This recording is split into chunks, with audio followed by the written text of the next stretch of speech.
Who did that to you? The words landed so softly, Elena almost pretended she'd imagined them. Almost. The office was quiet enough that she could hear the ventilation hum, the distant buzz of the city far below, the faint tick of the clock on the wall. Nothing in that soundscape explained why her pulse suddenly spiked, why her fingers went numb around the file she was holding. She didn't turn at first. If she didn't look at him, maybe he wasn't looking at her. Ms. Hart, her name this time. A little closer. Elena made herself face the desk. Raphael Moretti stood behind it. Jacket off, sleeves rolled to his forearms. Tie loosened just enough to suggest the day had been long, but not enough to make him look anything less than in control. The city stretched out behind him through floor-to-ceiling glass. Light scattered like broken promises over concrete and steel. He wasn't looking at the city. He was looking at her arm. Her left hand tightened instinctively around the folder, dragging her sleeve down a fraction. Too slow. The cuff, already pushed back when she'd caught the falling file, had slipped just enough to betray her. A strip of white gauze, edges dingy from a full day under fabric, and above it the ugly bloom of yellow-purple staining her skin. Elena's throat went dry. "I tripped," she said. The lie came out smooth from practice. "Door frame." "I'm fine." He didn't answer. He didn't need to. Raphael's silence had weight. It pressed on the room, on her shoulders, on the thin layer of denial she'd wrapped around herself, along with the bandage. His gaze flicked from the strip of gauze to her face, then back again. Calm, calculating. He might have been assessing a ledger, not a limb. "I asked you a question," he said at last. "I suggest you try again." The urge to laugh bubbled up in her chest, hysterical and thin. Try again. As if she hadn't spent years perfecting this particular lie. "It was an accident," she repeated, adjusting her grip on the file so her blazer sleeve fell forward, covering everything again. Her voice was level, efficient. The voice she used for rescheduled meetings and politely worded threats. "It doesn't affect my work. Your calls were all handled. Navarro confirmed for 11 tomorrow. The judge moved to Elena." He spoke over her quietly, but it cut cleaner than if he'd raised his voice. She stopped. He moved around the desk, each step measured on polished dark wood. He didn't rush. He never rushed. That was the thing about him that made even men with guns in their waistbands nervous. He walked through the world like it belonged to him already, like time itself would wait if he told it to. He stopped a few feet in front of her. Not close enough to touch, close enough that the space between them felt charged, like the air before a storm. "Show me," he said. Her fingers clenched on cardboard until the edge bit into her palm. "It's really not, show me." The second time was softer, somehow heavier. Elena swallowed. Her mouth tasted like metal. Outside the glass walls, the executive floor was nearly empty. Everyone sensible had gone home hours ago. The lights in the hallway were dimmed, throwing long shadows.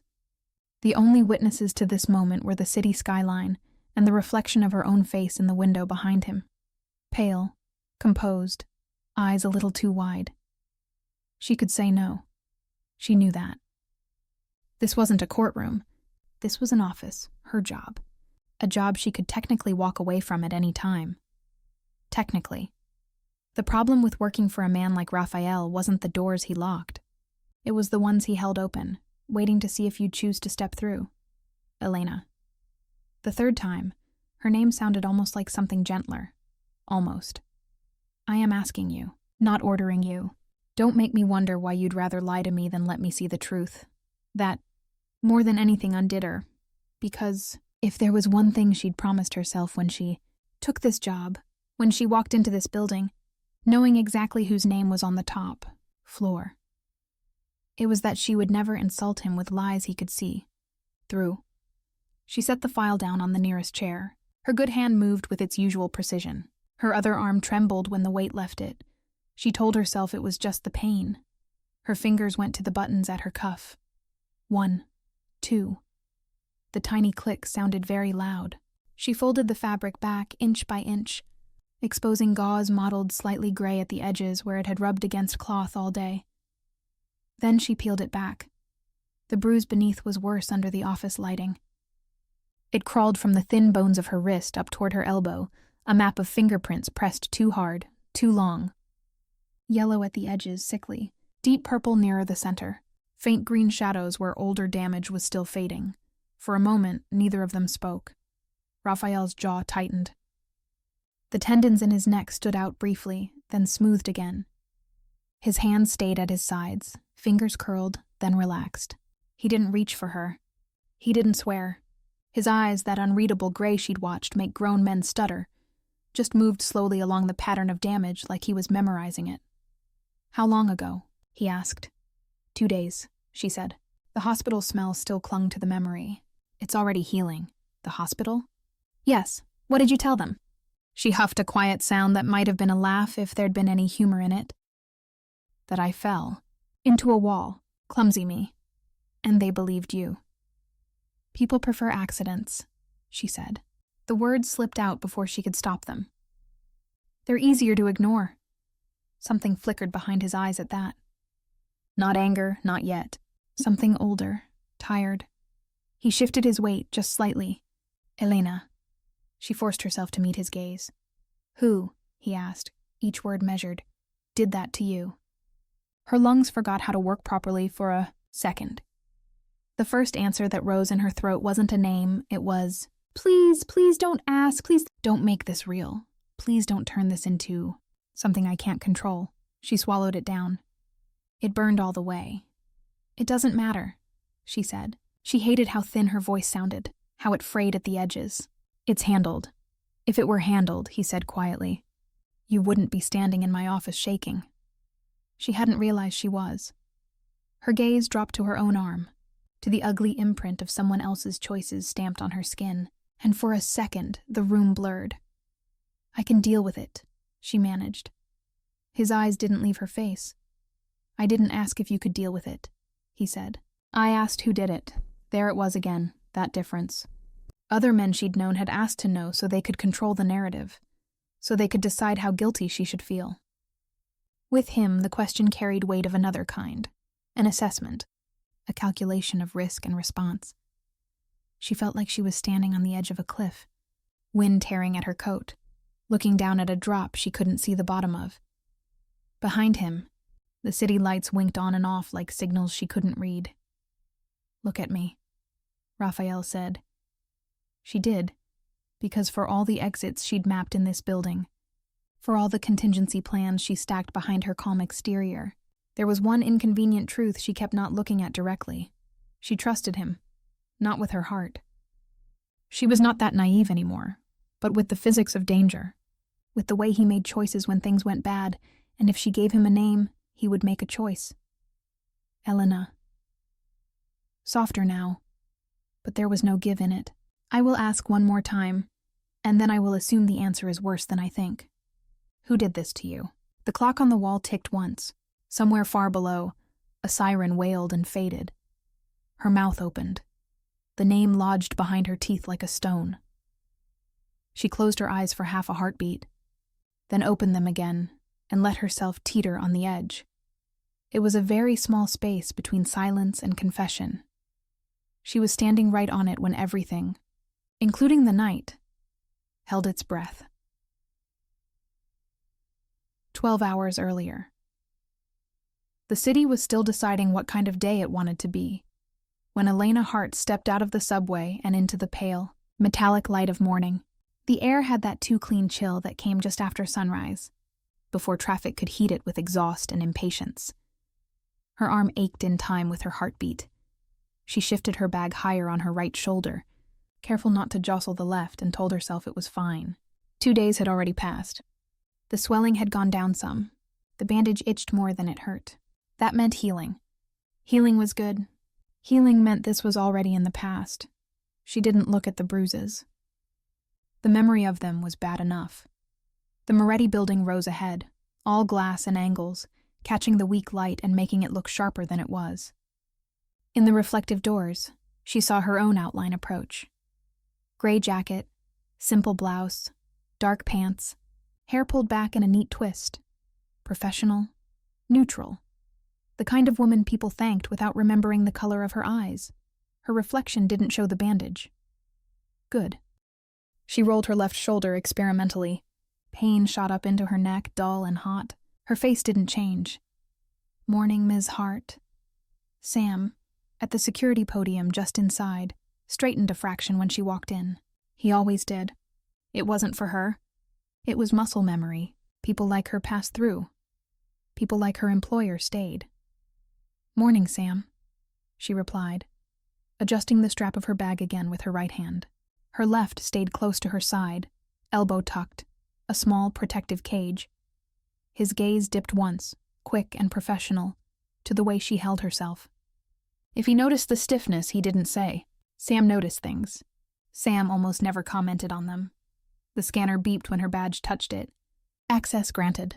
She could have walked this route with her eyes closed by now. Across the lobby, into the private elevator, up past the floors where people laughed too loudly and wore their ID lanyards like armor. The elevator was empty. Good. The metal doors slid shut, sealing her in with her own reflection. Here, with no one watching, she allowed herself one small, careful hiss of breath when the motion made her weight shift wrong. Idiot, she murmured to herself. The words sounded more tired than cruel. You knew that wall was there. The doors opened onto the executive floor with a muted chime. The air here felt different. Cooler. The lights a touch softer. Even the silence sounded more expensive. Elena's office sat just off the main hallway, a few steps away from the frosted glass doors that led to Raphael Moretti's domain. She unlocked hers, stepped inside, and flicked on the lights. The room greeted her with familiar, orderly stillness. Desk, shelves, computer, the small coffee station in the corner with the machine. Nico swore he'd throw out one day, and she swore she'd break his fingers over if he tried. Routine slid over her like a coat she knew the weight of. Bag down. Jacket off. No, today, jacket on. She paused with her fingers on the lapels, feeling the tug against the bandage beneath her shirt, and left it in place. The fabric pulled oddly where the gauze wrapped her forearm, but it covered everything. She sat, woke the computer, and opened the calendar. Tomorrow's meeting with Navarro. The judge's schedule, a lunch that would probably become a call if the morning went badly enough. She read through everything. Shifting blocks of time, drafting an email here, a confirmation there. Her phone buzzed against the desk. Different tone. She didn't have to check the screen to know. The vibration crawled up through the wood into her elbow, setting off a nerve chain that had nothing to do with the bruise. Elena glanced at the display anyway. Adrian. The name sat on the glass like oil, refusing to sink in. She let it ring. 1 buzz, 2, 3, the call cut out. A red missed notification appeared, neat and harmless. Another buzz. Voicemail. Her thumb hovered over the play icon for a second. Her brain queued up what she might hear, the soft, contrite voice. The way he said her name when he was in apology mode, like it was fragile, and he was the only one careful enough to hold it. She hit delete. The notification vanished. The relief was brief, thin as soap film. She put the phone face down, screen to desk. On her monitor, an email from Sophia popped up. Subject line, contract review. Elena clicked it open, letting herself sink into the clean brutality of legal language. There were numbers to align, clauses to highlight, a potential conflict with an upcoming court date to flag before it became an issue. Work did not care about her arm. Work did not care about her past. Work cared about timing and precision, and she had always been good at both. She was halfway through drafting a response when Knuckles tapped lightly on her doorframe.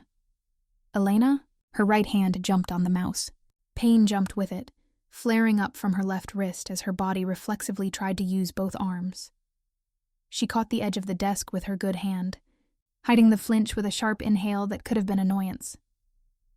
Nico leaned against the frame. Keys looped around his finger, hair still damp from a too-fast shower. His shirt was tucked in on one side, out on the other, like he'd been interrupted halfway through caring about dress codes. "Whoa," he said, eyebrows lifting. "Didn't mean to scare you. You okay?" "I'm fine," she said. Too quickly. She made her voice smoother on the second attempt. "Everything's fine." His gaze flicked down, a quick scan the way men in his line of work were trained to do. Shoes, posture, hands. Her left arm was close to her body, elbow pinned in, fingers curled just a bit too tightly. "New jacket?" he asked. She looked down as if she'd forgotten what she was wearing. Gray, tailored, sleeves just long enough. "Laundry day," she lied easily. "Uh-huh." He didn't sound convinced. Boss texted. "He's on his way up. Wants his coffee black and his calendar printable, in that order." "It's already sent to the printer," she said. "And if you touch my coffee machine, I will end you." "There she is," Nico said, grinning. "I was worried you'd been replaced by a nicer model." Her phone buzzed again on the desk. Both of them glanced at it. Elena flipped it over with a sharp movement, face down again. "Important?" Nico asked. "No," she said. "Elena. Nico." They stared at each other for a second, a familiar volley. He scrubbed a hand over his jaw, eyes softening. "You know, most people in this building answer faster when they're scared of who's calling." "I'm not most people," she said. "Yeah," he muttered. "Believe me, I've noticed." He straightened from the doorframe, keys jingling, the sound oddly loud in the quiet office. "You need a ride tonight. You say something, okay? Don't make me find out from Sam that you face-planted into a wall or some heroic nonsense." Her grip tightened. Invisibly at the mention of a wall. "I'll let you know," she lied again. He studied her for a beat longer, then nodded once and backed away. "For the record," he called over his shoulder, "the blue jacket was better." She almost smiled. Almost. When he was gone, the silence rushed back in. Her phone, under her palm now, vibrated once more. Persistent. Patient. Elena pressed her hand down harder until it stopped. She went to collect the printed schedule from the machine down the hall, counting her steps, measuring her movement so she didn't jar her arm. A few early arriving staff passed her, nodding polite good mornings, their eyes sliding past her the way people did when they were busy thinking about themselves. Good. The printer spat out pages with a neat clatter. She used her right hand to gather them, the paper edge cool and harmless against unbruised skin. On her way back, she caught a glimpse of the closed doors to Raphael's office. Frosted glass, opaque. She couldn't see in from here. He wasn't in yet. She would know if he were. The whole floor's air changed when he arrived. Like the building took a deeper breath, her arm throbbed in its sling of muscle and tendon. She imagined, for one reckless second, what it would be like to walk through those doors and say it out loud. Say Adrian's name. Show someone the map of damage and ask for something other than silence. Then she pictured 5 different kinds of fallout. None of them ended well. Back at her desk, she laid the schedule out, smoothed the pages, answered 3 new emails, and pretended her phone wasn't a live wire under her hand. Outside, the city shifted fully into day. Traffic thickened. The sky brightened and then dulled again as clouds moved in. At 7:45, the private elevator chimed.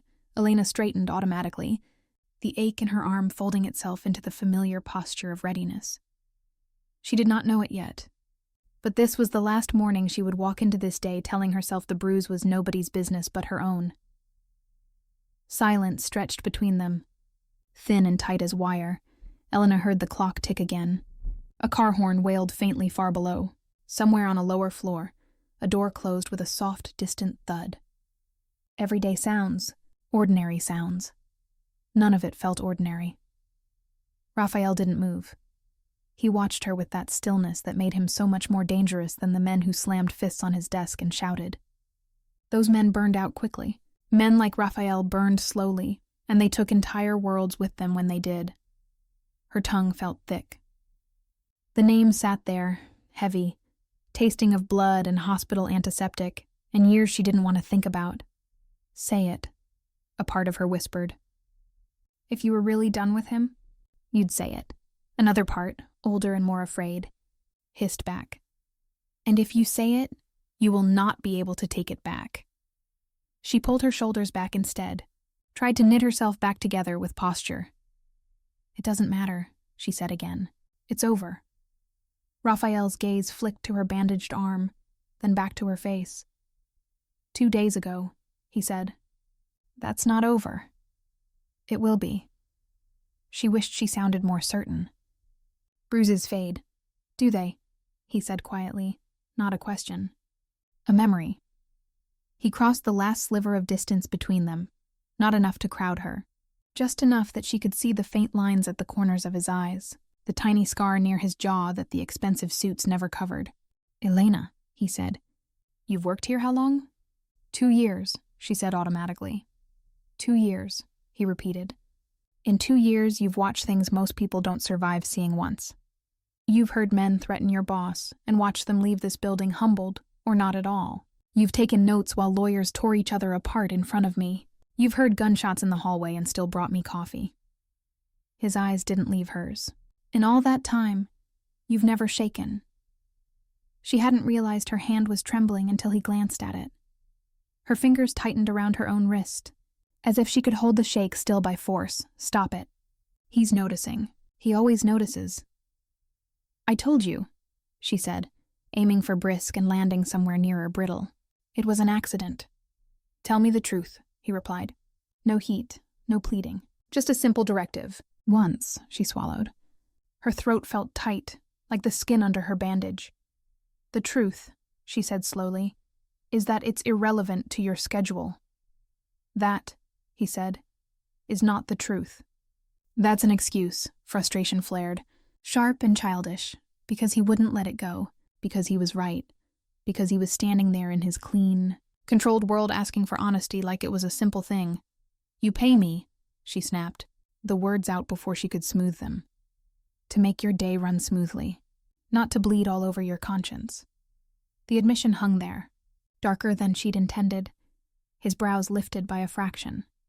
Is that what you think this is? He asked. Conscience? What else? She said. You don't need to know who he is. I can handle it. I have been handling it.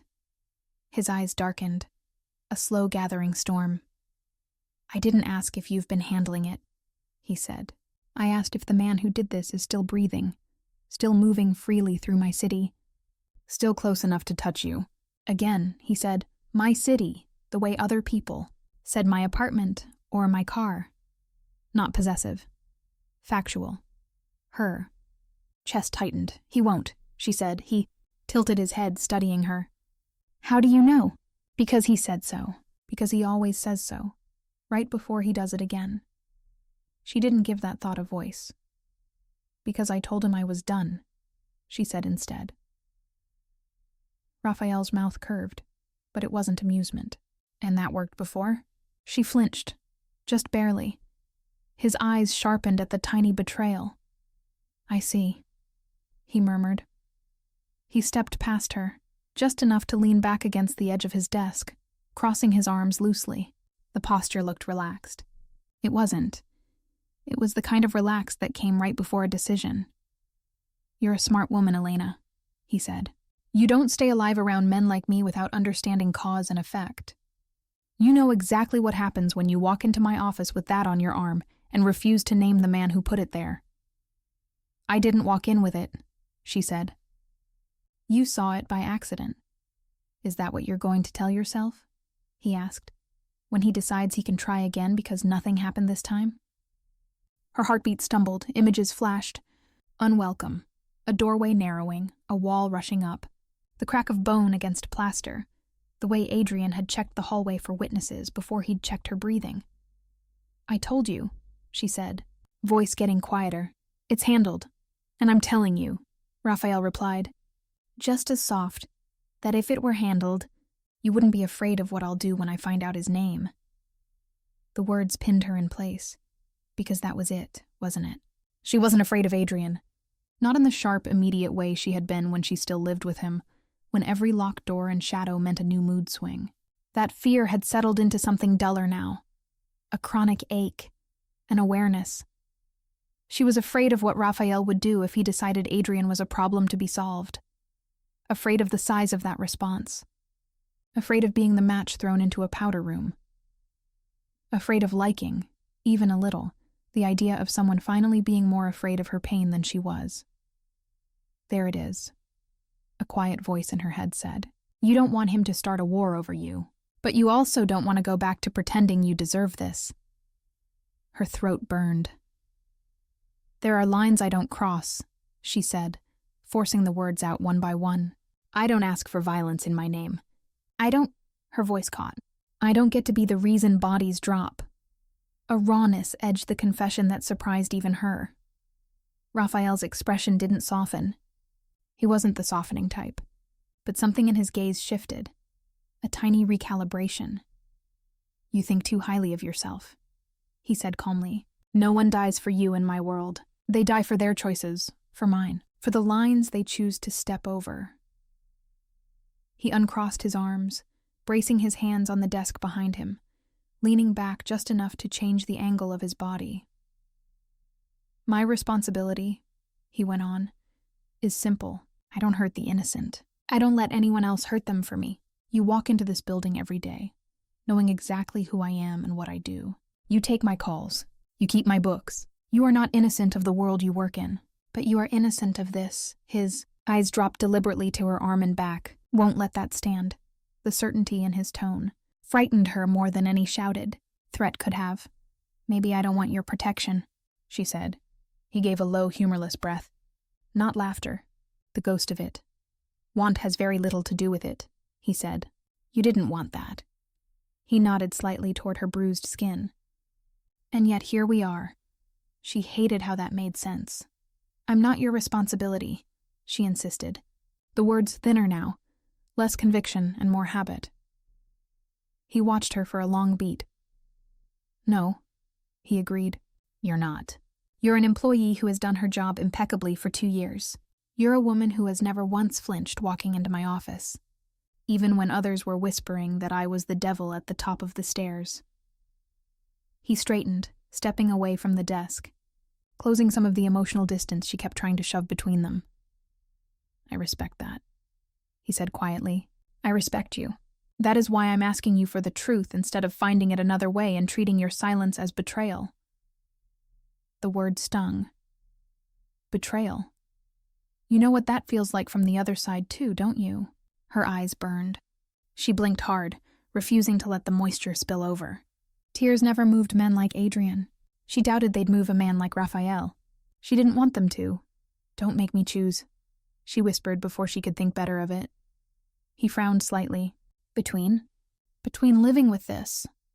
She lifted her injured arm marginally, and living with whatever you'll do because of it. The admission hung in the air, raw and shameful. His jaw flexed. I will ask you this once more, he said. Then I will stop asking. But I won't stop acting. The only choice you really have here is whether I do it blind or with the full picture. He took one more step, close enough now that she could see the faint stubble on his jaw, the tiny notch in his eyebrow from some old half-healed cut. Who, Raphael said, voice low and steady, did this to you? Her heart beat so hard it hurt. She could lie again. She could tell him it was a stranger, a mugging, a faceless danger he couldn't track. But men like him didn't build empires on lies that sloppy. He would dig. He would find the threads. He would pull. If you trust him with your life every day, that inconvenient inner voice whispered, how can you not trust him with the truth of who hurt you?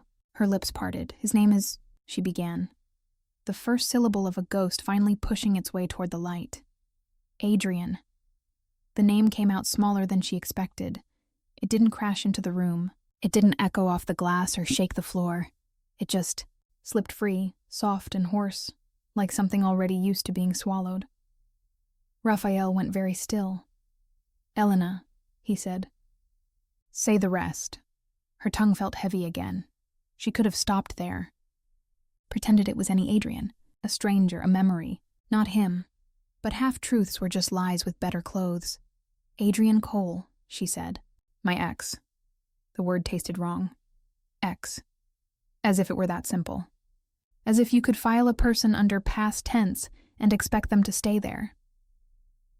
She watched his eyes as she said it. Recognition hit, quick and clean. His gaze didn't flare, didn't widen. It sharpened, focused, like a lens clicking into place. Cole, he repeated. Transport middleman, security contracts, cargo no one wants to admit they're moving. His tone was flat, cold. Business. It shouldn't have hurt. It did. That's one way to describe him, she said quietly. He studied her face. How would you describe him? For a moment, the office dissolved. She was in a different hallway, narrower, cheaper, with peeling paint and a buzzing light. Her back pressed against a door that didn't open because he'd locked it. His hand on her wrist, hard enough to bruise. His voice low and patient as he explained how much he loved her.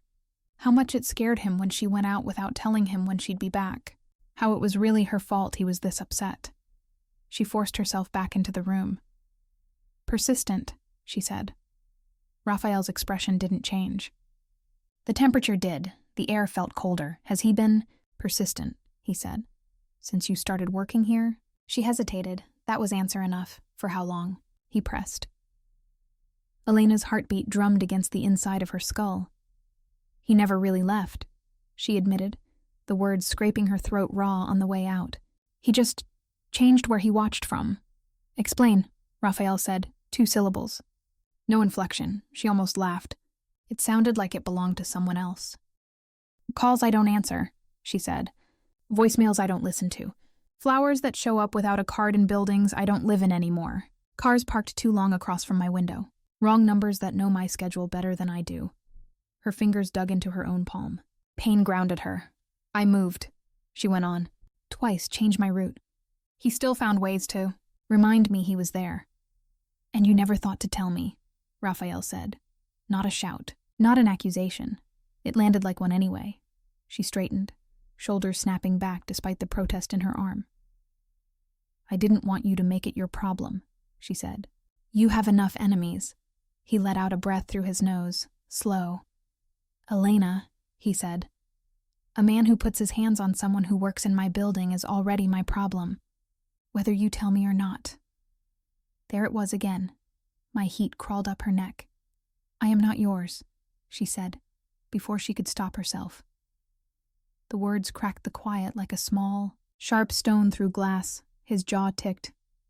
I didn't say you were, he replied. His voice was cooler now, each word precise. I said you work for me. There is a difference between protecting what belongs to me and protecting someone I respect because they chose to walk into my world with their eyes open. Respect. The word landed in her chest heavier than it should have. She looked away first. It felt like losing something she didn't know they were fighting over. A ringing silence followed. Does he know where you live? Raphael asked. Yes, she said.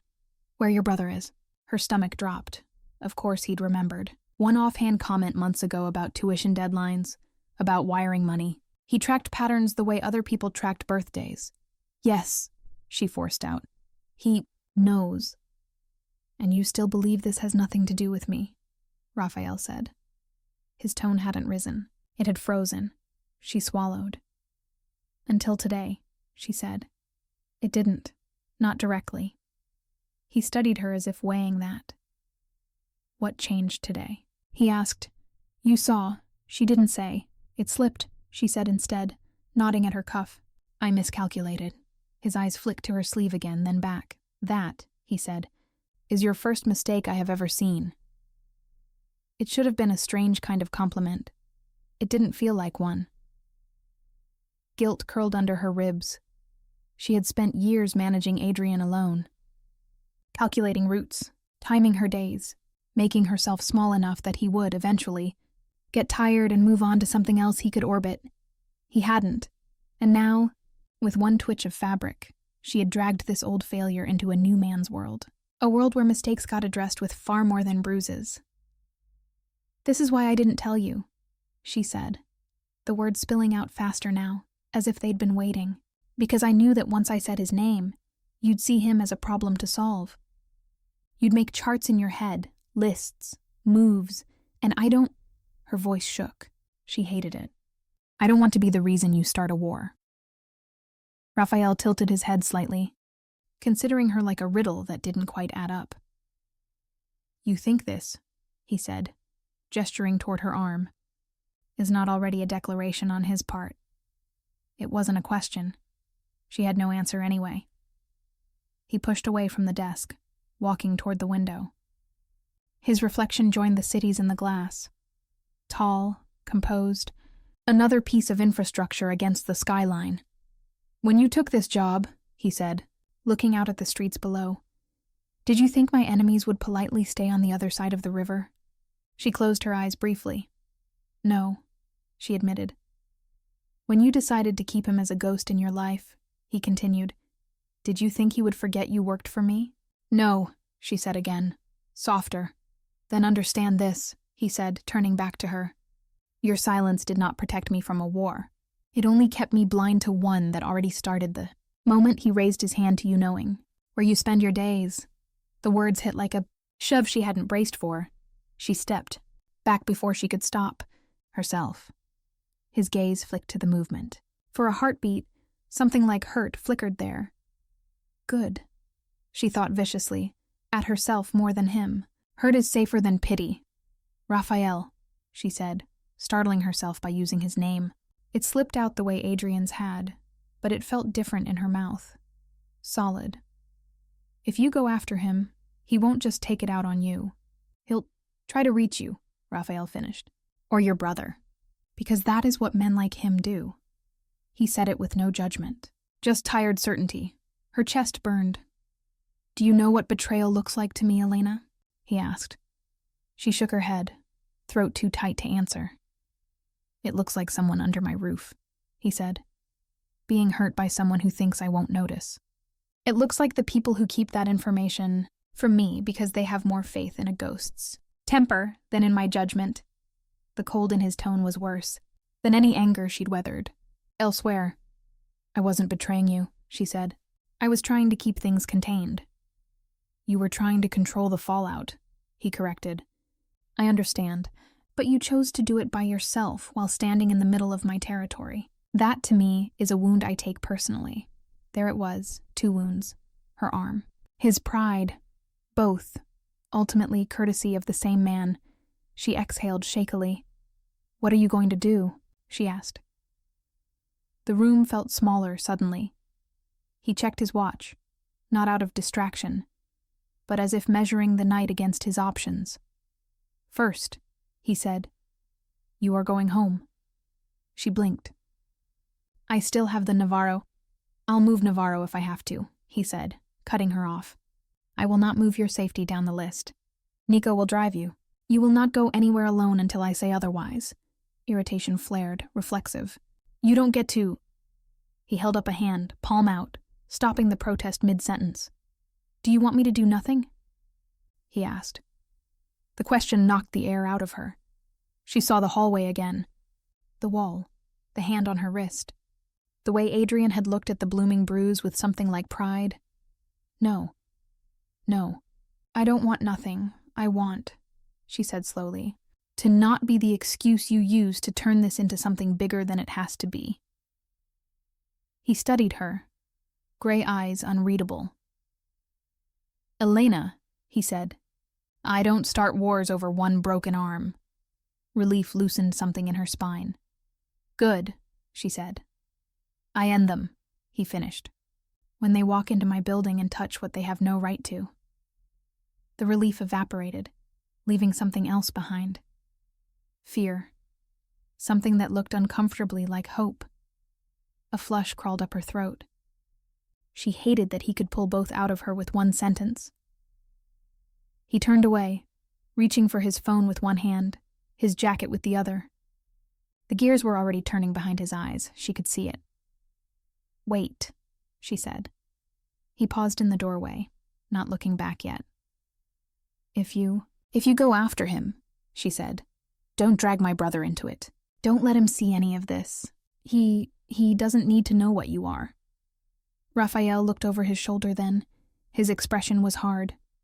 Not cruel, just set. Your brother, he said, needs to know that the man who's been hovering around his life like a vulture has just been moved several steps further away. He does not need to know how that happens. That is my job. The finality in his voice made her feel both safer and less in control than she had in a long time. You put his name in my hands, Elena, Raphael said. You don't get to dictate what those hands do next. There, it was. The betrayal she had been trying to avoid was not hers to control anymore. She had betrayed Adrian by finally saying his name aloud, to a man who did not believe in accidents. She had betrayed the version of herself who believed she could keep every consequence managed if she just stayed quiet enough.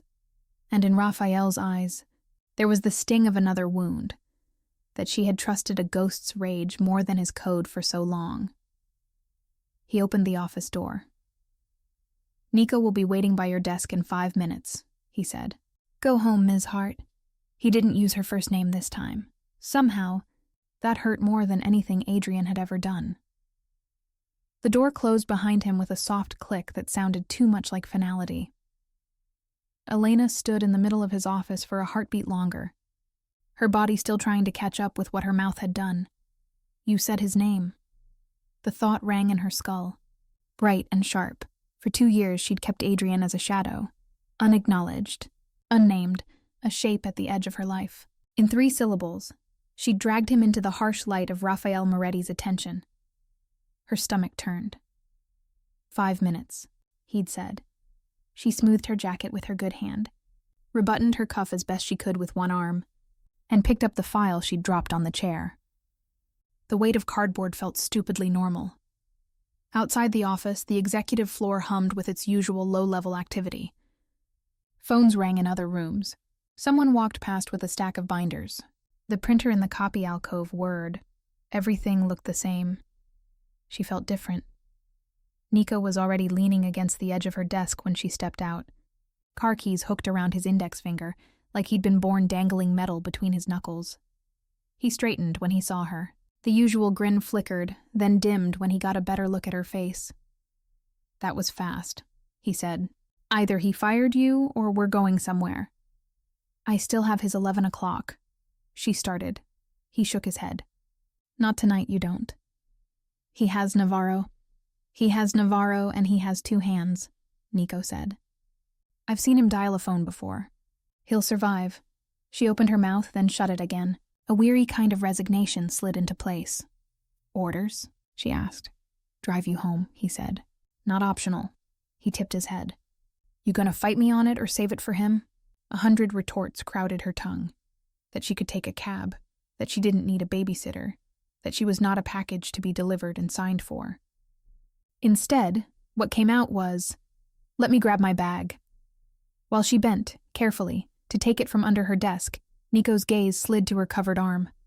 His jaw flexed. "You see it?" he asked quietly. She straightened, fingers tightening on the strap. "Yes," she said. "And nothing I say in the hallway," she replied. He exhaled through his teeth, low. "Right," he said. "Then let's get you out of the blast radius, yeah?" They took the private elevator down. She watched their reflections in the mirror-polished doors. His loose posture, her stiff one.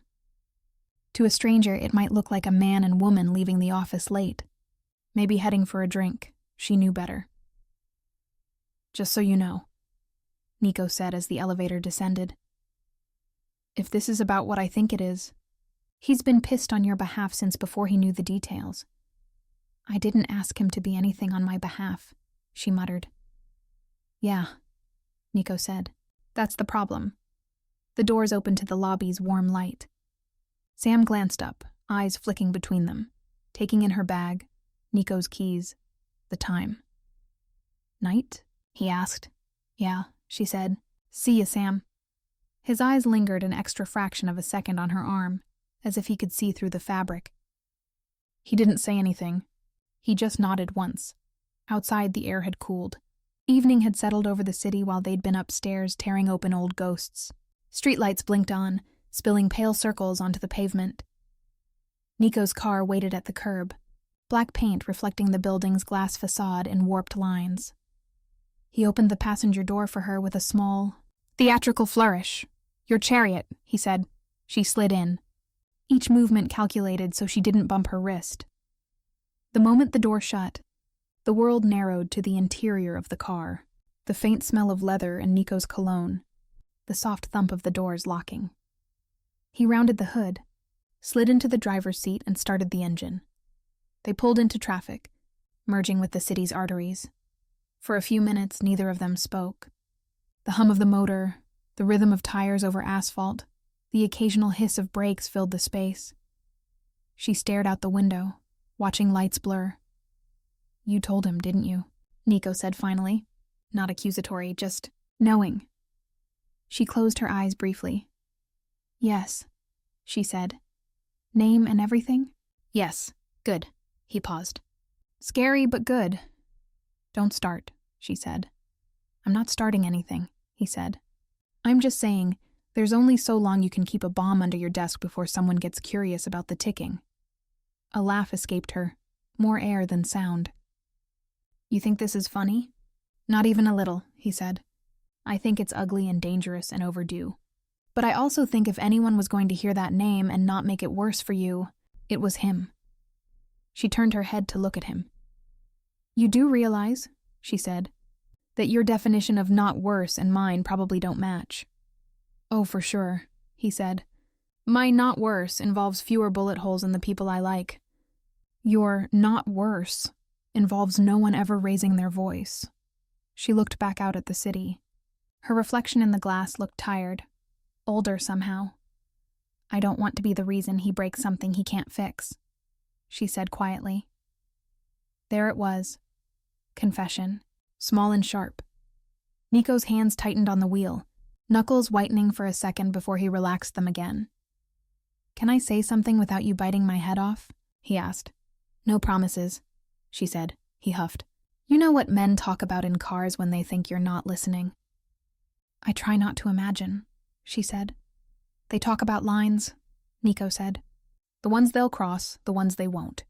Most of them, their lines are imaginary, convenient. I don't hurt women, they say. And then they make exceptions when it suits them. Or they say I don't touch families.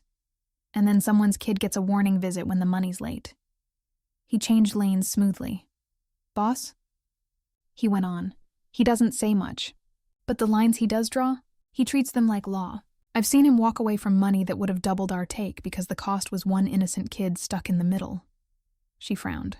You expect me to feel better because he's picky about where the bodies fall? Nico gave a humorless half smile. I expect you to understand that if he says this guy crossed a line, it's not for you in the way you think, he said. It's for his code. You just finally gave him the name that goes in the file. She didn't answer. Lights flicked past, casting her face in alternating shadow and glow. You know what scared me, Nico added after a beat. Wasn't that he'd find out? It was that he wouldn't. That one day I'd be the one, driving you to a hospital instead of home. The words landed, heavier than the car's weight on the asphalt. She stared at the dashboard. I've been managing, she said weakly. He glanced at her. Yeah, that's the problem. You keep mistaking surviving for manageable. She wanted to snap back. Her pride rose, coiling, ready, and then fizzled. Because some part of her, the part that had watched herself delete voicemails and change routes and still feel eyes on her, knew he was right. What is he going to do? She whispered. Boss? Nico asked. Who else? She said, frustration edging her voice. Adrian doesn't do anything. He just sits there waiting for me to move wrong. Nico's jaw clenched. He's going to do what he always does, he said. Make a list. Ask the right questions. Remove variables. Those variables are people, she said. They chose to stand next to a man who breaks people's arms to feel big, Nico replied. They can live with the consequences. Or not. The casualness in his tone should have horrified her. Once it might have. Now it just made her tired. What if I told you not to? She asked. Not to what? He said, not to touch him. Any of them. To leave it alone. The words tasted desperate even as she said them. Nico snorted softly. Then I'd tell you what I told you upstairs. You've been standing in a war zone telling yourself it's a hallway. Asking him to do nothing doesn't turn the bullets into raindrops. Elena, she pressed her head back against the seat, closing her eyes. The car's rhythm lulled her into a strange, suspended state, like she was floating somewhere between decisions already made and consequences rushing in to meet them. What would you do, she asked suddenly, if it were you? If someone... Her throat closed on the word, hurt. If someone did that to someone under your roof? Nico's answer was immediate. Me? He said. I'm a simple man. I'd shoot him. The bluntness made her flinch. But I'm not the boss, he added. He's different, slower, smarter, scarier in the long run. How reassuring, she muttered. He doesn't kill people for sport, Nico said. He kills patterns. You being hurt while you work for him? That's a pattern he's not gonna let stand. The car turned onto her street. Her building came into view. Modest brick, small lobby, decent locks. All things she'd chosen carefully when she moved. A place that felt anonymous enough to disappear into. There was a dark sedan parked a little too close to the fire hydrant across the way. Her breath stalled. Nico noticed the same thing. His eyes flicked to the car, then to the rearview mirror. That his? He asked quietly. Elena looked at the shape in the driver's seat, a silhouette, head turned toward their building. Not even pretending to be casual, her heart sped up. Could be, she said. Has been before? Nico pressed. She swallowed. Once. Nico's mouth tightened. Stay in the car, he said. Nico. He was already unbuckling. Stay, he repeated, more force to it now. You move, he sees you. I'm just a guy with keys right now. Let him think that. He slipped out of the car, door closing with a quiet thud, walked around the front, not toward her building, but toward the hydrant. Elena watched through the windshield as he stopped beside the other sedan, bent as if checking something on his own bumper. His body language was loose, casual. Only the set of his shoulders gave him away. He said something she couldn't hear. The silhouette in the other car stiffened. There was a brief exchange. Words.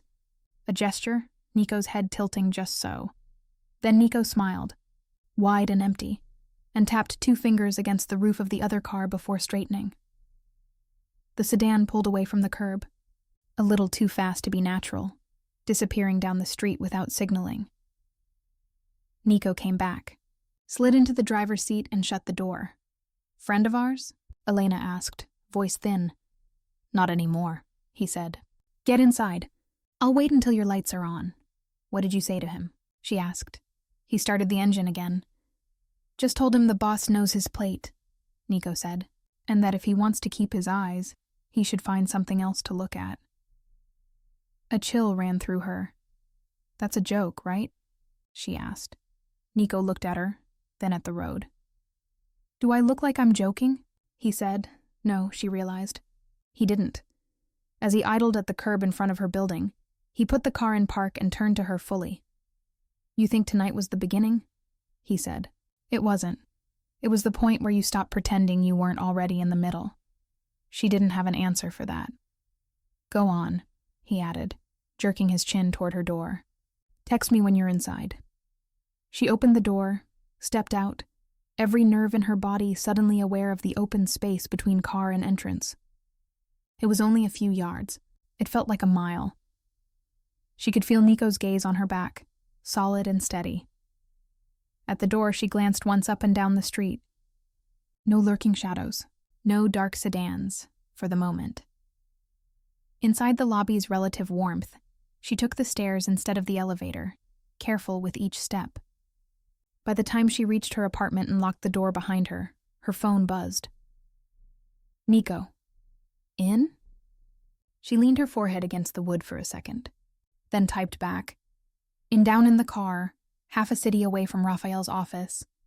Nico read the message, nodded to himself, and pulled away from the curb. Somewhere between Elena's front door and the boss's, a decision had already solidified in his mind. He was in this, whether she wanted him to be or not. Up on the top floor of the Moretti building, at that exact same moment, Raphael stood with Sophia in his office, a list of names already forming in his head. The turning point wasn't a gunshot or a scream. It was a quiet woman finally saying a name, and 2 men deciding, separately, that they weren't going to let that name hover over her life any longer. ChatGPT said. By the time Nico slid back into the private elevator and rode it up, the sky over the city had shifted from bruised purple to full dark. The executive floor was quieter than usual. A few lights on inside offices, the low murmur of a vacuum somewhere down the hall, the kind of hour when most people were home and the ones who weren't either, couldn't sleep or didn't want to. Raphael's door was half open. Nico tapped once with his knuckles, and stepped inside. Sofia Navarro stood. Near the desk, jacket off, sleeves rolled neatly. Her briefcase sat open on the side table, folders fanned out like a hand of cards. She looked as composed as she had at 9 in the morning, which always unnerved Nico a little. Most people showed the day on their faces. Sofia showed it in the depth of her silence. Raphael stood by the window, phone in one hand, the city a mosaic of light behind him. He ended the call as Nico entered. "Well?" Raphael asked. Nico shut the door behind him. "Guy in the sedan's one of Cole's. I've seen him on other runs." Sophia's gaze sharpened. "You're sure?" "Sure as I am that this tie doesn't fit," Nico said, flicking the loose end of his own. "He left when I asked nicely." Raphael's eyes narrowed. "Define nicely." "I told him you knew his plate," Nico said. "And that you were in a bad mood." Raphael's mouth moved, not quite a smile. "License?" Sofia asked. Nico rattled it off. She scribbled it down on a yellow legal pad, the pen moving fast and precise. "That's one," she murmured. "One of how many?" Nico asked. She didn't answer. Raphael crossed to the desk, set the phone down, and leaned over the spread of notes. A crude constellation had already begun to form. Names circled, arrows connecting them, addresses scribbled in the margins, phone numbers, company titles that sounded legitimate until you looked too closely. "You've been busy," Nico said. "We should have been busy months ago," Sofia replied, not looking up. "If certain people had opened their mouths sooner." Nico didn't argue. He dropped into the chair opposite. "What do we have?" he asked. "Cole's logistics web," Raphael said. "Or enough of it to start cutting." He tapped a fingertip against one of the circles. "This one watches," he said. "Always manages to be across the street from something he shouldn't see. This one drives. This one handles cash drops. This one runs messages between Cole and a few police contacts who prefer their overtime unreported. This one," he pointed to a name near the bottom, "used to handle security for us. Quietly, until he decided Cole's money felt safer." Nico's jaw tightened. "You think he fed Cole her address?" "I think Cole doesn't breathe without information," Raphael said. "So yes." "And you're going to remove them," Raphael said simply. "All 5 before sunrise." Nico's heart ticked up a notch. Sofia didn't flinch. "You can't just make people disappear," she said mildly. "Which was lawyer speak for you absolutely can, and I hate how easy it is for you." "No," Raphael agreed. "I can't, not without noise. They will surface later, in different jobs, in different cities if they're clever. Or they won't surface at all if they're not. But by morning, they will not be standing anywhere near Elena Hart's building." Her name settled over the desk like another file. Sofia's gaze flicked to him. "This is about more than one employee." "Yes," he said. "But it started there. Do we know how far Cole has already gone?" she asked. "Legally, I mean." "We know enough," Raphael said. "He's put hands on a woman who works for me, within my knowledge. He sent his people to stare at her windows, to sit on her street, to learn her roots and her brother's." He met Sofia's eyes. "That's sufficient," he added.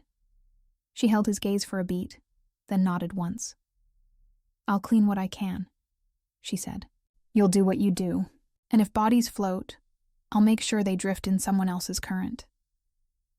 It was as close to approval as she ever gave. Hours thinned. Calls were made, each one short and precise. No shouting, no threats, just instructions, delivered in a voice that rarely repeated itself. Nico watched it happen the way he watched storms roll in, knowing some people down there would blame the sky, never realizing it had been brewed in rooms like this. Across the city, a man sitting in a parked car received a text and frowned down at the screen, not yet understanding it was the last message he'd ever read. Another answered his door to see a familiar face and relaxed, just enough for his guard to slip.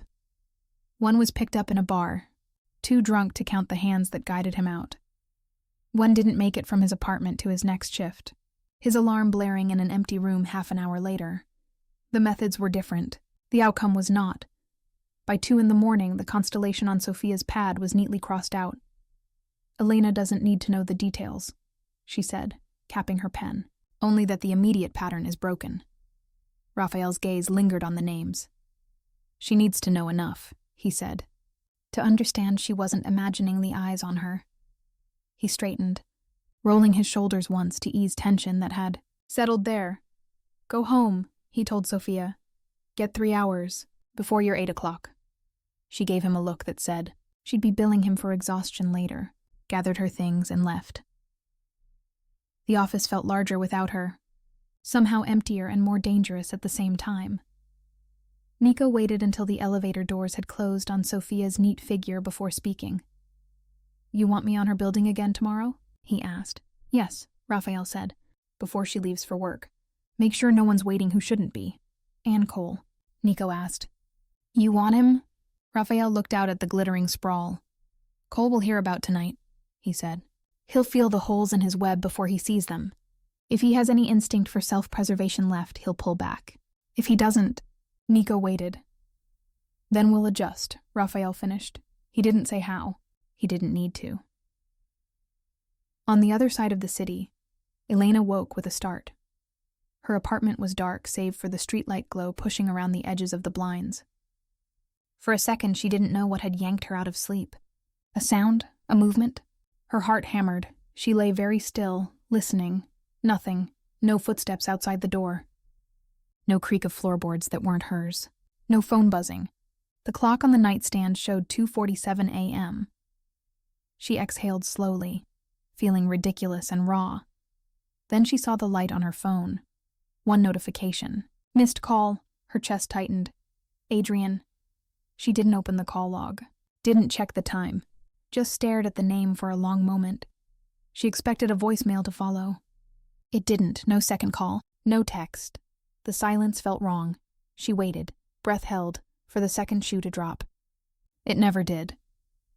Finally, she set the phone back down, screen darkening. Sleep didn't come again. Not properly. She drifted in and out of half-dreams. Headlights sliding across her ceiling, hands on her wrist. The echo of Raphael's voice saying, I don't start wars over one broken arm. I end them. When the sky finally paled behind her blinds, she felt like she'd only just closed her eyes. Her body moved through the morning on instinct. Shower. Coffee. Jacket. Her arm still ached, but the pain had dulled. The skin around the bruise was a little less angry, more yellow than purple now. When she stepped out onto the street, the air tasted different. She couldn't have said why. The usual cars moved along her block, noses pointed toward the day. A bus groaned to a stop at the corner. A dog dragged its owner toward a tree with single-minded determination. What was missing was harder to define. She only realized what it was halfway to the subway, when she caught herself glancing toward the spot across from her building, where a dark sedan had so often been idling. Empty. No car loitering at the hydrant. No silhouette behind glass, pretending not to watch her. She told herself it was coincidence. Shift change. Wrong day. She told herself a lot of things. The train ride blurred. People packed in around her, smelling of shampoo and sleep and the faint sour tang of anxiety. She cradled her injured arm close, letting the sway of the car move her without resistance. At the Moretti building, Sam's greeting was the same as always. Morning, Ms. Hart. Morning, Sam. His gaze flicked again, to the way she held herself. You all right? He asked, adding the second word today, as if testing the weight of it. She hesitated. Yes, she said. Then, surprising herself, she added, better than yesterday. He nodded once, as if that was all he'd wanted. Not the details, just the trajectory. Upstairs, her office was as she'd left it. The calendar waited. The coffee machine hummed obligingly. Her monitor blinked to life. Her phone, when she turned it over, showed no new messages from Adrian. Only one from an unknown number, time-stamped 4:03 a.m. Nico. Streets clean. He's pulling back or he's gone. Either way, you're not being watched from the curb anymore. She stared at it until the letters blurred. Her thumb hovered over the screen, then typed back. How do you know? His reply came almost immediately, because 5 of his eyes didn't make it to breakfast. Her stomach lurched. She put the phone down very carefully on the desk, as if it were something that might explode. 5. She thought of faceless men in cars, in doorways, in bars. Thought of the way they'd leaned, casual and not, against the bones of her life. Gone. For her. Not just for her, she tried to tell herself. For Raphael's code. For the line he refused to see crossed. The distinction felt thin. She sat there for a long moment, the city's hum filtering through the glass, the smell of coffee threading the air, her heart trying to decide whether to speed up or slow down. She had wanted the watching to stop. It had. Now she had to live with the way. Down the hall, behind frosted glass, Raphael glanced at the red notification on his own phone, the quiet confirmation he'd asked Nico to send when the last piece moved off the board. Then he turned back to the window, watching the city wake up around a woman who no longer had a car idling across from her door and a man who was about to learn what it cost to lay hands on someone under this roof. She made it to 10 in the morning before she went to him. It wasn't courage that finally pushed her to his door. It was the way the number sat in her head. 5. 5 men who hadn't made it to breakfast. She'd tried to work. She'd answered emails, rescheduled Navarro, confirmed a shipment, even spoken to a banker with her usual cool efficiency. Her fingers had danced over the keyboard. Her voice had held steady on the phone. Inside, something paced. Every time her eyes slid to the edge of her desk, her phone waited there. Silent now. That one message from Nico might as well have been written in blood. 5 of his eyes didn't make it to breakfast.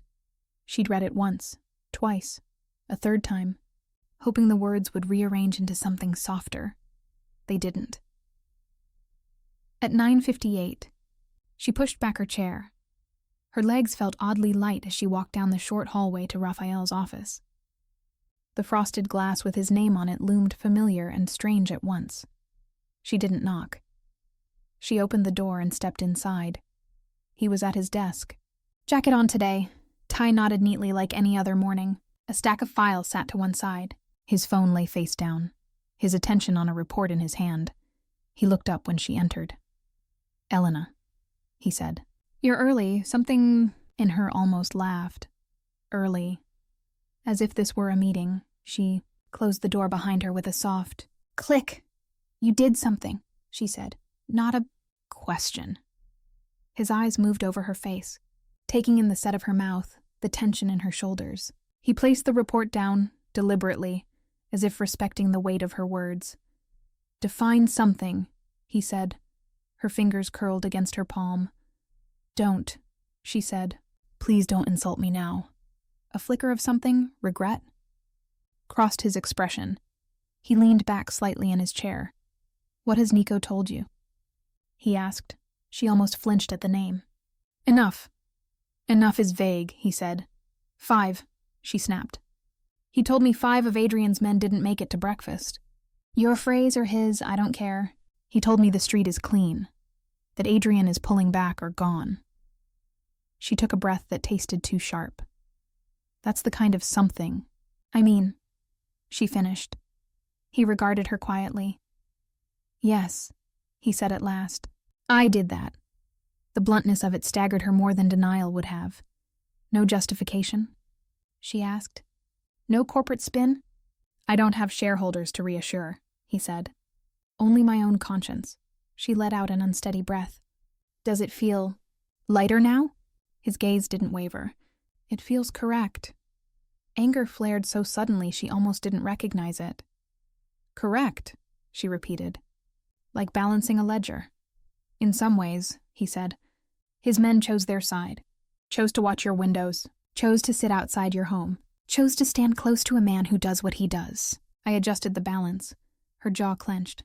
"And me?" she asked. "Where do I go in this balance sheet?" He stood then, slowly, coming around the desk to face her fully. "You," he said. "Go in the column of things I don't allow to be damaged without consequence." She laughed. And this time there was no humor in it at all. "Is that supposed to make me feel grateful?" she asked. "Honored to be in your protected assets?" His brows drew together. "That's not what I said," he replied. "It's what it sounds like." She shot back. You keep talking about my arm like it's an entry line. He touched something under my roof. He crossed my line. He hurt one of mine. Her voice cracked on the last word. I am not a line item, she said. I am not a symbol. I am not a message you send to other men about what happens if they touch your property. Elena, I don't want to be a reason, she forced out, volume rising in spite of herself. Not for your war, not for his temper, not for anyone's point. The words burst out of her like a dam breaking. I spent years, she said, being the reason. The reason he drank, the reason he got jealous, the reason he hit walls and then my ribs when the walls weren't enough. Look what you make me do, he used to say, like his hands had no choice. Like my existence pulled violence out of him.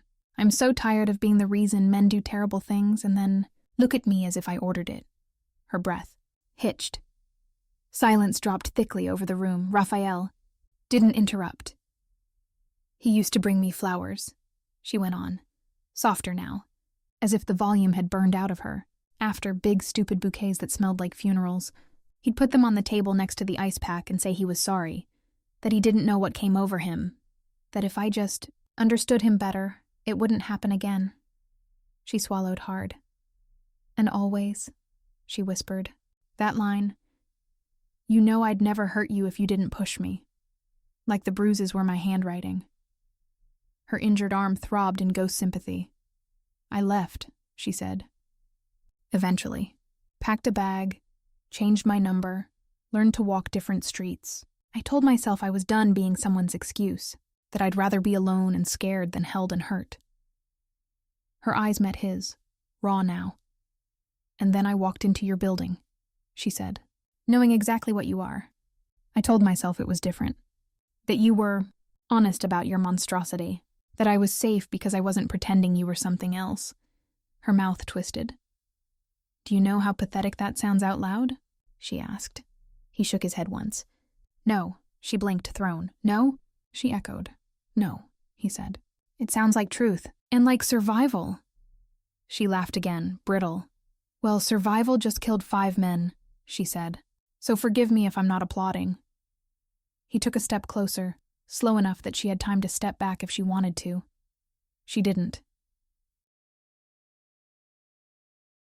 You think this is the same, he said quietly. You and him. Him hitting you because you made him. Me removing the men he placed around your life because you told me his name. Isn't it? She asked. No, he said. It isn't. He held her gaze, unblinking. He hurt you to feel bigger, Raphael said. To make his world smaller so he could fill it. He hit walls and then you, because control is the only thing that kept him from seeing himself clearly. He made you the reason so he could keep being the victim in his own head. He took another step. They were close now, not quite touching. I acted, he said, because I have a rule. A line I drew a long time ago when I decided what kind of monster I was willing to be. I don't hurt the innocent, and I don't let anyone else hurt them for me. You keep saying that, she whispered, like it's supposed to comfort me. It isn't meant to comfort you, he said. It's meant to be something you can rely on, whether you like it or not. Her throat worked around a knot. So which was it? She asked. Last night? Your code or me? A muscle jumped in his cheek. Both, he said. The honesty of it was its own kind of violence. I don't know how to protect without removing threats, he went on. I don't know how to respond to a man who puts his hands on someone in my building by sending sternly worded emails. You knew that when you said his name. Tears stung behind her eyes. I knew it, she said, and I didn't. The first one escaped then, hot and humiliating, sliding down her cheek before she could scrub it away. She pressed her hand to her eyes, turning slightly as if she could hide the evidence of breaking. Elena, he murmured. Don't, she said thickly. Don't be kind now. I don't know what to do with that. He didn't reach for her. He just stood there, close, his presence a steady warmth against the cold coil in her chest. You live with it, he said, the way I live with what I do. You accept that 5 men who chose to stand in the shadows of your life are not on your conscience. They are on mine, she shook her head. That's not how guilt works. No, he agreed. But it is how responsibility works. Silence settled again, softer this time. I was afraid, she said finally, voice thin. Afraid that if I told you you'd explode, that you'd turn this into a spectacle, that you'd enjoy it, the power, the fear. His eyes flicked just once, with something like pain. And now? He asked. Now I'm afraid, she said, that I'm relieved. The admission tore out of her on a shuddering exhale. I woke up, she whispered, and he wasn't on the street. My phone didn't light up the way it usually does. The silence felt wrong, and then I saw Nico's message and I thought, he can't watch me anymore. And she pressed her lips together. And you felt safe, Raphael finished quietly. She nodded, one small jerk. Yes, she breathed. And that terrifies me more than anything he ever did. Because what does that make me? Happy that someone like you is on my side? Comforted by disappearances I didn't ask for but didn't stop?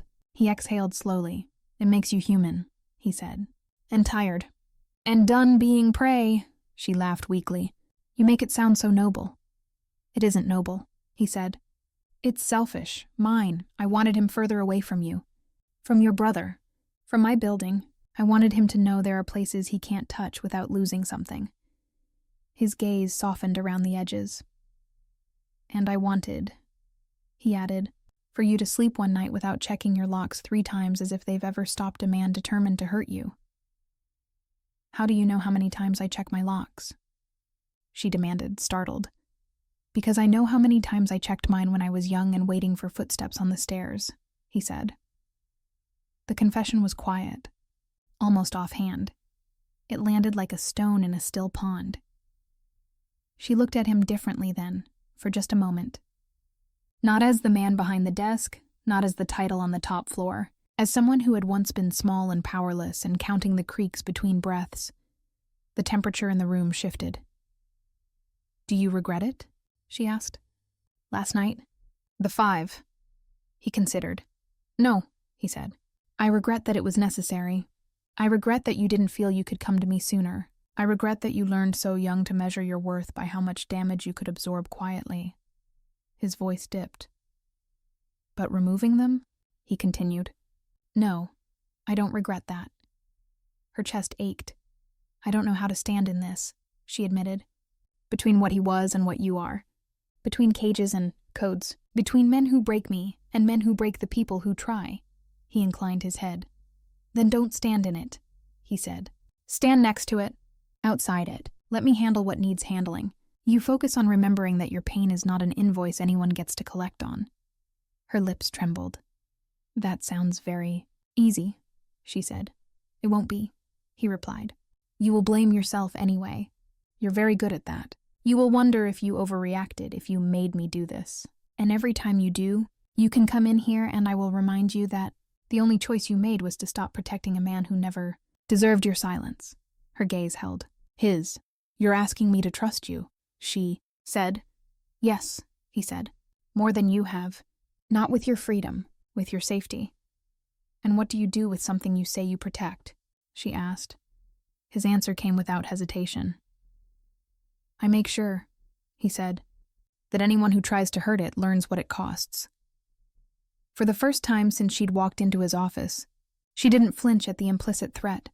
She was too tired, too raw, too strangely, guiltily relieved.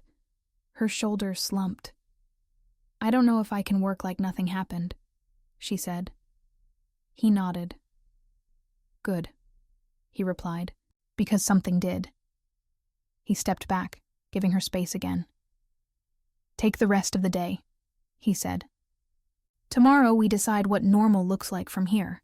She searched his face. And if I decide not to come back? She asked. He stilled. That, he said slowly, would be your choice. I told you once, no one is here under my roof without deciding to be. But whether you stay or go, my promise stands. He does not get near you again. Not while I'm breathing. Tears gathered again. This time she didn't fight all of them. Thank you, she said, the words small but sincere. I don't know what that makes either of us, but thank you. He inclined his head.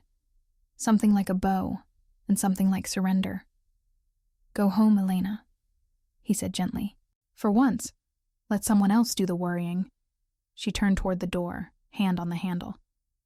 "Raphael," she said without looking back. "Yes?" "If I'd never told you his name," she asked, "would you still have found him?" He was quiet for a moment. "I was already looking," he said. "You just gave me the courtesy of a map." Her heart twisted. She opened the door and stepped out, carrying with her a new fragile truth, that sometimes the most terrifying thing in the world wasn't being hurt. It was realizing that being protected, in this place, by this man, felt like the first deep breath she'd taken in years.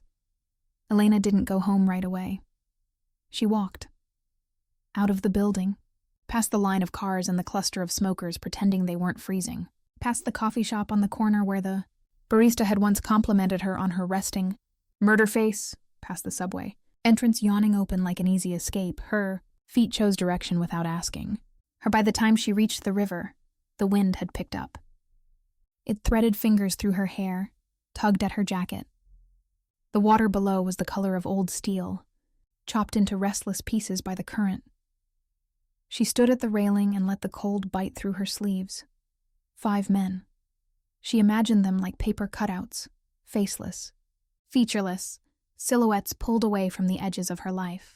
She tried to picture them as people instead, and her brain offered flashes, hands on steering wheels, eyes in rearview mirrors, a cigarette ember glowing in a parked car across the street. She didn't know their names. She doubted she ever would. Her arm throbbed in the chill. Under the bandage, the bruise tightened, then eased as she flexed her fingers. A dull ache now, not the sharp, angry pain of 2 days ago. Healing. The body's stubborn insistence on moving forward. She wasn't sure her mind was keeping up. A jogger passed behind her, shoes slapping the pavement.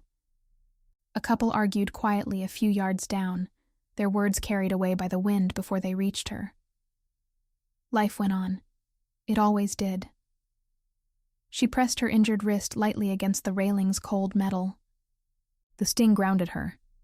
"You are not the reason," she told the water. "You are the excuse they use." Saying it out loud, even to no one, loosened something. By midday, she was home. Her apartment looked the same as it had that morning.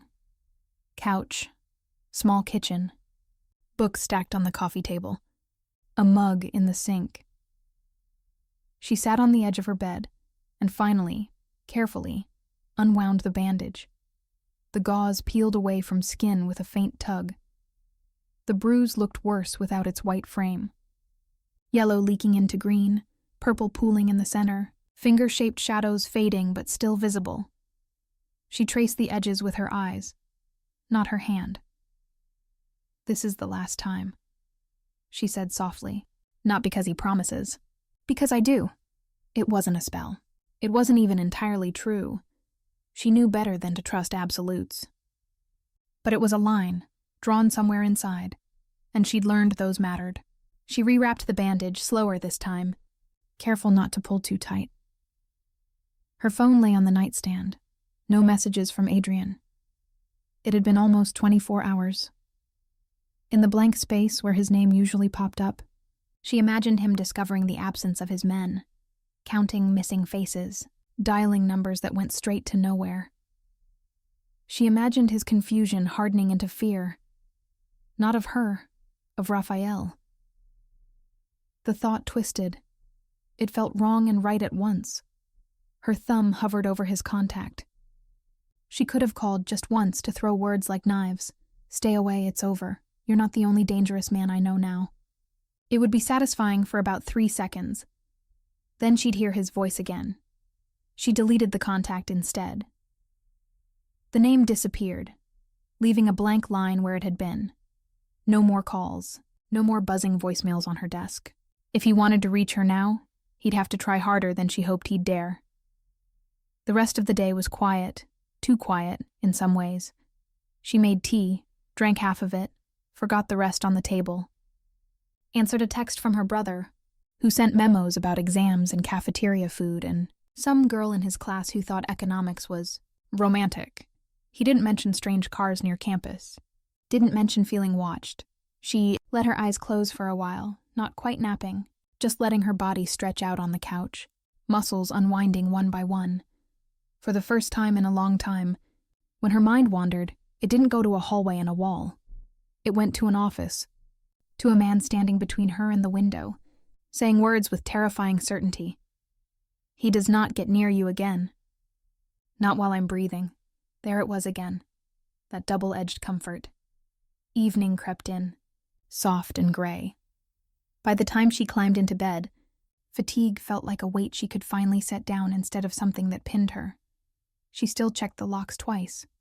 Old habits, but not 3 times. In the morning, the bruise on her arm looked a shade lighter under the bathroom light. She considered for a moment calling in, staying home one more day, letting the new reality settle before walking back into the building where it had been forged. Then she thought of a different kind of fear, the kind that came from avoiding things until they grew teeth. She dressed, blouse, pants. She reached for the gray jacket on the chair, then paused. Her hand drifted instead to another option, a simple black blazer with sleeves cut just above the wrist. She hadn't worn it since the bandage went on. She picked it up. The fabric slid over her shoulders easily. The shorter sleeves left the lower part of her forearms exposed. Skin, faint discoloration, no white gauze. When she flexed her hand, the ache twinged. She looked at herself in the mirror. The bruising was visible now, if you knew to look. Not screaming, not shouting, just there, not a secret, not a badge, just evidence. She exhaled once. Slow. Today, she told her reflection, I don't hide it. The city felt less sharp on her skin as she walked to the building. Sam greeted her with his usual nod. Morning, Ms. Hart. Her eyes caught on the brief flicker of surprise when he saw the bare skin at her wrist, the fading bruise, the absence of bandage. He didn't look away immediately this time. All right? He asked. She thought about lying. Yes, she said instead. Getting there. It was a small concession to truth. He gave a short, approving nod and let her pass, upstairs. The elevator doors slid open to the familiar executive floor.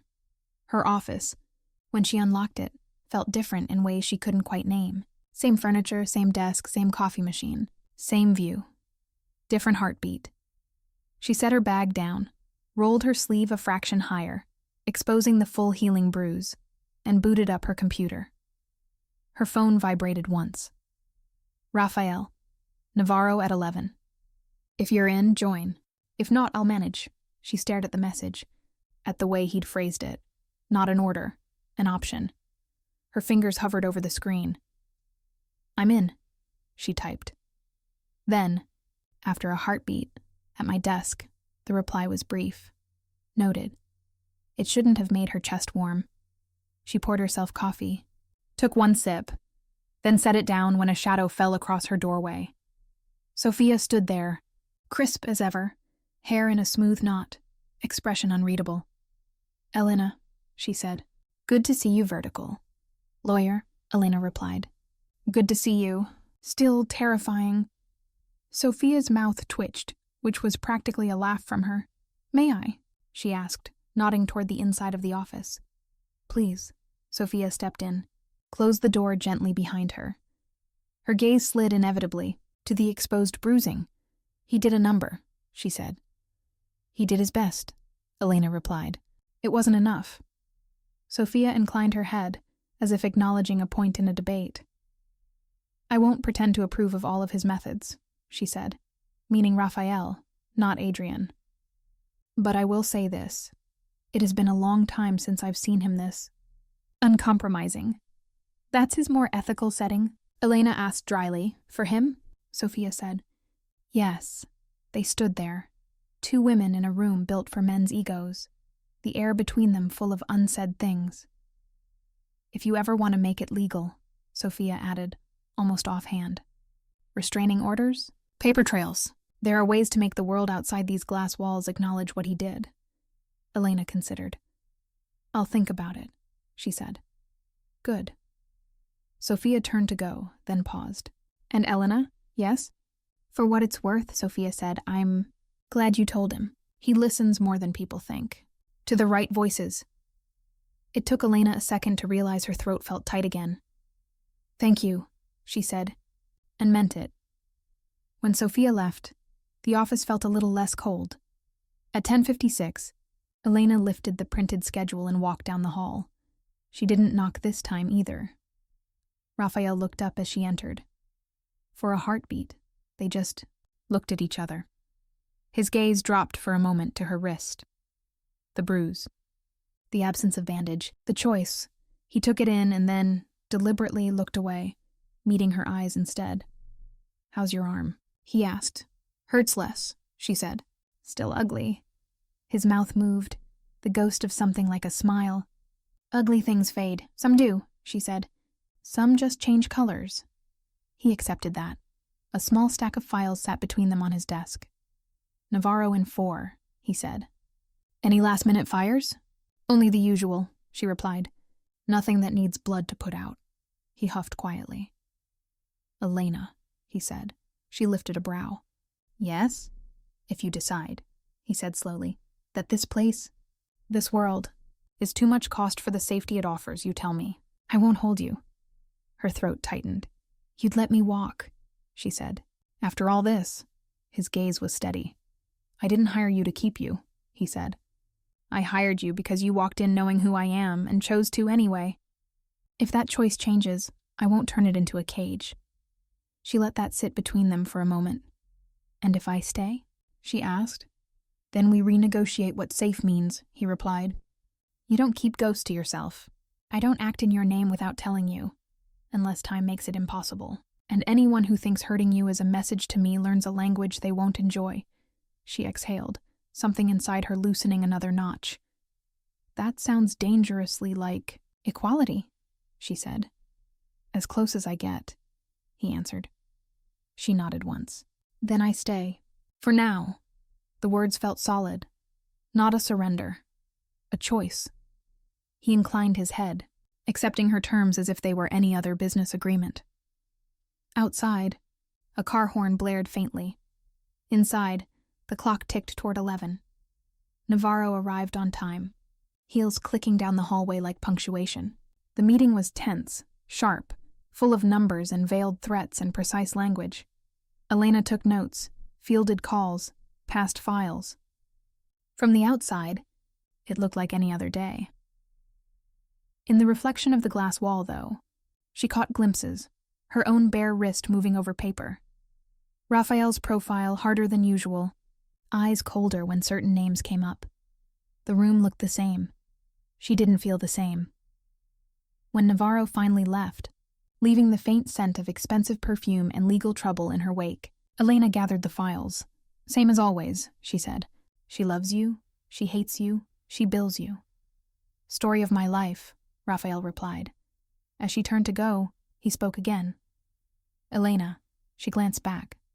Yes? His eyes flicked briefly to her wrist once more. I like the jacket, he said. It was such a small thing. So ordinary. It landed like peace. Me too, she said quietly. It fits better than the other one. When she stepped out of his office, the corridor looked unchanged. But as she walked back to her desk, sleeves rolled just high enough to show fading damage, she felt something new threading through the familiar routine. Not the absence of danger. That would have been a lie. Just the presence of a different kind of safety. One she had chosen with her eyes open, knowing the cost, and deciding for today that it was a price she was willing to pay. If you asked 3 different people in that building what the story was, they'd each give you a different version. Sam downstairs would say it was simple. A woman came in every day, nodded at him, smiled sometimes, carried her own coffee and her own weight, and one morning that weight shifted. The arm she guarded a little too closely turned purple and yellow, and a man upstairs who scared everyone else suddenly looked like the only one who was genuinely offended by the sight. Nico would tell it louder, with too many hand gestures and a joke at the end he didn't really find funny. About cars that shouldn't have been parked where they were, about plates memorized and men who thought watching a woman walk from door Tador made them predators instead of cowards. He'd talk about a boss who moved like gravity, and a woman who said she didn't need saving, and in the same breath, texted him back in when he waited outside her building, just to let him breathe. Easier. Sophia, if she ever bothered to explain it at all, would say it was a case study in cause and effect. You plant a ghost in someone's life. You feed it with fear and apologies and half-wrapped gifts, and you shouldn't be surprised when one day it runs into a different kind of monster, one with a code instead of excuses. And suddenly the haunting stops not because the ghost grew kinder, but because someone turned on all the lights and refused to look away.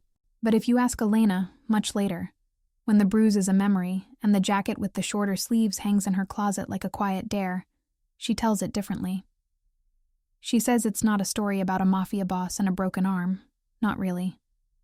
It's about how long a person can carry the quiet belief that their pain is a fair trade for peace, that keeping the world around them calm is worth any bruise they can hide under their clothes, that walking on broken glass is simply the price of being loved or chosen or not alone, and how heavy that belief gets before it finally cracks. She talks about the way fear and desire share a heartbeat when you grow up learning that protection comes with a cage, that being special to someone always seems to mean being the first thing they hurt when the world doesn't bend the way they want, and how confusing it is when another kind of danger walks into your life and doesn't demand your trust, just quietly waits to see what you'll do with it. She admits that for a long time, the scariest thing in the room wasn't Adrian's temper or Raphael's temper, but the part of her that understood both, that recognized the pattern when someone said "you made me," and the different pattern when someone said "I chose to," and how tilted it felt to stand between those two sentences and realize only one of them left her with a choice. She will tell you that there is a kind of strength that looks like endurance, like biting your tongue and learning the angles of walls and the sound of keys in locks, and that it is still strength, but it is not the only kind, and it is not the kind that sets you free. There is another strength in saying a name out loud in a room where you know it will have consequences, in letting someone else see the map of your damage and refusing to apologize for the way it makes them feel. She'll admit that she hated herself for the relief that came after, that when the car disappeared from across her street and the calls stopped stacking up on her phone, she didn't feel righteous, she felt complicit, because for so long she'd been told that any action taken for her stamped her soul with a price tag. It took time to understand that there's a difference between being used as an excuse and being the line someone refuses to let the world cross. If you listen closely, she'll say the real shift wasn't when 5 men went missing. It was when she chose a jacket with shorter sleeves, when she walked into a lobby and let a fading bruise be visible in the same building where she'd spent 2 years perfecting invisibility, when she answered "getting there" instead of "I'm fine," when she stood in front of a man who had every reason to weaponize her story and instead used it to redraw his own boundaries tighter around the people he'd decided were under his protection. She will not call what he did right or clean or something she would have chosen if the world were kinder. But she'll say this, that there is a difference, important and not small, between a man who hits you and tells you it's because you drove him to it, and a man who looks at your bruises and says quietly that whatever happens next is on his conscience, not yours, and then lives with that without asking you to bless it. She'll talk about the first night she checked her locks twice instead of 3 times, not because the threat was gone forever, but because for once, it wasn't just her against it. About the first morning she looked at her reflection with her wrist bare and didn't feel ashamed, only a little sad for all the years she spent covering marks that were never her crime. She'll say the moral is not that you should find a bigger, more principled monster to stand in front of the one that hurt you. The moral is that your safety is not supposed to cost you your sense that you deserve it. That protection is only love when it doesn't ask you to disappear inside it. That power is only worth anything when it bends over backward to keep from becoming the thing it claims to fight. Even if it fails. Even if it breaks people on the way. Even if it never gets to be called good. And somewhere in there, quietly, almost as an afterthought, she might admit that the hardest part wasn't forgiving him, Adrian, Raphael, any of them. It was forgiving the version of herself who thought she had to handle everything alone, or risk being the reason someone else made a terrible choice. Because sometimes the bravest thing you can do in a room full of dangerous men is not walk away. It's stand your ground, roll up your sleeves, show the damage, say the name, and refuse, absolutely refuse, to let anyone tell you that what happens next is your fault. Who did that to you? Sometimes, even now, the echo catches her off guard. Not in his voice anymore, in her own. On certain mornings, when she's rolling her sleeves in the bathroom mirror and catches a glimpse of that wrist, no bandage now, just the faintest discoloration like a story told too many times. The first image that rises isn't the wall, or Adrian's hand, or the hospital light. It's Raphael standing behind his desk, city glittering behind him, eyes fixed on the strip of white she'd tried to hide. Show me. She hadn't wanted to then. Today, she rolls the fabric up herself. The bruise is almost gone. A few stubborn shadows cling to the skin, more memory than injury. When she flexes her fingers, the ache is a ghost. She ties her hair back, picks up the black blazer with the shorter sleeves, and slips it on. The fabric stops just above her wrist, exactly where she chose it to. No hiding, no display, just there. In the lobby, Sam nods as she passes. Morning, Ms. Hart. Morning, Sam. His gaze flicks to her wrist, habit now more than concern, and then away again. The first time he'd seen the bruise bare, his eyes had lingered longer, searching her face for a story. Today, he lets her walk without asking for one. Upstairs, the elevator doors slide open onto the executive floor's familiar cool. Her office greets her with its quiet order. Desk, shelves, the hum of the computer waking up. The coffee machine sputters to life in the corner. A routine she can move through without thinking. She still thinks. Her phone lights up once with a message before she sits. Nico. Street's boring. I'm insulted. You're safe. She snorts, thumbs back. Find a hobby. 3 dots appear, disappear, appear again. This is my hobby. She shakes her head, a small smile tugging at her mouth, and sets the phone aside. Emails, calendar, Navarro's follow-up, her brother's class schedule, a reminder to pay a bill, no unknown numbers, no missed calls from a name she deleted. At 10:59, she lifts the printed schedule and walks toward Raphael's office. The door is open. He's at the window when she steps in, hands in his pockets, shoulders relaxed in a way they hadn't been a week ago. The city spreads out below, same as always. The glass reflects both of them faintly. His tall frame, her smaller one, sleeves rolled, wrist bare. He turns when he hears her. Elena. Morning, she says, placing the schedule on the edge of his desk. Your day, in all its terrifying glory. He glances at the papers, then at her. His gaze drops briefly to her wrist, the habit not quite broken yet. How's your arm? He asks. Almost normal, she replies. Depends on your definition. In mine, he says. Normal doesn't involve bruises. In mine, she counters. Normal always did. Something flickers in his eyes. And now? He asks. She looks at her own hand for a second, flexes her fingers, watches tendons move under skin that's still healing. Now I'm renegotiating, she says. With normal. With myself. He nods once, accepting the answer the way he accepts contract terms he didn't write but can live with. The calls? He asks. From him. Haven't had any, she says. Good. She tilts her head. You sound disappointed. If he were smarter, Raphael says, he'd stay very far away. If he were truly reckless, he'd try something dramatic. He's doing neither. It offends my sense of closure. She huffs a breath that's almost a laugh. Your sense of closure is 5 men not making it to breakfast, she says. Forgive me if I don't share the standard. He doesn't apologize. He doesn't have to. They have an understanding now. Her line, His line. The place they meet in the middle and pretend it's level ground. Any regrets? She asks suddenly. He studies her. Do you want the answer that lets you sleep? He says. Or the truth? The truth, she says.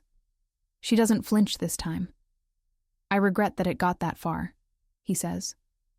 I regret that you spent as long as you did thinking you had to absorb it alone. I regret that the world makes men like him easier to believe than men like me when we say we won't hurt you. And the rest? She asks. He holds her gaze. The rest, he says, I live with. There's no pride in it. No shame either, just acceptance. She lets out a slow breath. Then I will too, she says. Live with it.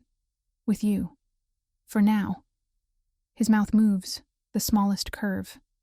For now, he repeats.